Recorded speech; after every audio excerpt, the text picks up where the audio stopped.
अध्याय 4 दुर्योधन का अभिमान। पाठ परिचय।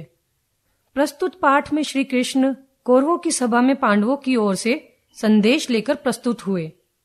हस्तिनापुर में श्री कृष्ण के पहुंचते ही सर्वत्र प्रसन्नता की लहर दौड़ गई। नगरवासी जगह जगह एकत्र होकर श्री कृष्ण के स्वागत में अपनी प्रसन्नता प्रकट करने लगे। महाराज धृतराष्ट्र भी दुर्योधन, दुशासन आदि पुत्रों के साथ श्री कृष्ण का स्वागत करने आए। उन्होंने श्री कृष्ण के सम्मान में एक बहुत बड़ा समारोह आयोजित किया। कौरवों के बहुत आग्रह करने पर भी श्री कृष्ण उनके साथ नहीं ठहरे। वे विदुर के यहाँ गए। वहां उन्होंने बुआ कुंती के दर्शन किए। कौरवों के साथ युद्ध और संधि के संबंध में श्री कृष्ण विदुर और कुंती से देर तक बातें करते रहे। उन्होंने कुंती को यह समझाया कि वे कर्ण और उसका परिचय बता दे, जिससे वे पांडवों के पक्ष में आ जाए। दूसरे दिन श्री कृष्ण को कौरवों की सभा में जाना था। कौरवों को आभास हो चुका था कि श्री कृष्ण पांडवों की ओर से संधि का प्रस्ताव लेकर आए हैं। कौरव किसी भी शर्त पर संधि करना नहीं चाहते थे। वे श्री कृष्ण की शक्ति से भी परिचित थे। दुर्योधन ने अपने साथियों से परामर्श कर ये भी निश्चय कर लिया था कि श्री कृष्ण को बांधकर कैद कर लिया जाए। श्री कृष्ण बड़े गंभीर भाव से कौरवों की सभा में पधारे। उनके मुख पर अद्भुत तेज था। श्री कृष्ण को उचित आसन पर बैठाया गया। सभा में भीष्म पितामह, धृतराष्ट्र, द्रोण, कृपाचार्य, कर्ण, शकुनी, दुशासन आदि योद्धा उपस्थित थे। श्री कृष्ण ने सभा को संबोधित करते हुए कहा, कौरव और पांडव दोनों एक ही कुल में पैदा हुए हैं। दोनों ही हमारे मित्र हैं। जरा सी बात के लिए आपस में युद्ध करना हितकारी नहीं होगा।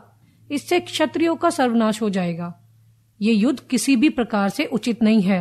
पांडवों को छल से जुए में हराया गया था। उन्होंने वनवास तथा अज्ञातवास के समय कठोर कष्ट सहा है। महारानी द्रौपदी का अपमान हम सभी के लिए अत्यधिक लज्जा की बात थी। इस पर भी पांडवों ने कभी कौरवों का अहित नहीं किया। वे तो केवल आधा राज्य लेकर शांतिपूर्वक रहना चाहते हैं। श्री कृष्ण के इस कथन का सभा में सभी ने स्वागत किया, किंतु दुर्योधन बौखला उठा। उसने कृष्ण को बांधने का आदेश दिया। दुशासन आदि कृष्ण को बांधने के लिए आगे बढ़े। भीष्म पितामह इस दृश्य को देखकर क्रोधित हो उठे और कौरवों को इस नीचतापूर्वक कार्य के लिए डांटने लगे। उस समय श्री कृष्ण के मुखमंडल पर अभूतपूर्व तेज विद्यमान था, जिसे देखकर कौरव भयभीत हो उठे।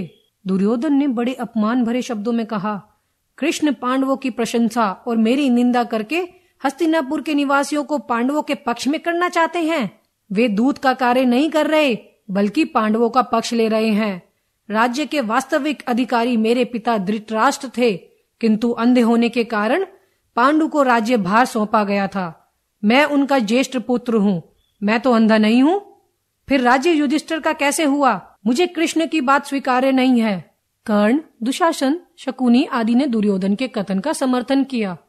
कुछ देर शांत रहकर श्री कृष्ण ने कहा, यदि दुर्योधन आधा राज्य न दे तो आजीविका के लिए पांडवों को केवल 5 गांव ही दे दे। ऐसा करने पर भी वे युद्ध नहीं करेंगे। दुर्योधन ने उत्तर दिया, 5 गांव तो बहुत अधिक हैं। मैं युद्ध किए बिना पांडवों को सुई की नोक के बराबर भी भूमि नहीं दूंगा। दुर्योधन ने श्री कृष्ण को भी बहुत बुरा भला कहा। दुर्योधन की बात सुनकर श्री कृष्ण क्रोधित हो उठे। दुर्योधन, तेरा नाश निश्चित है। ये कहते हुए श्री कृष्ण तेजी से उठकर चले गए।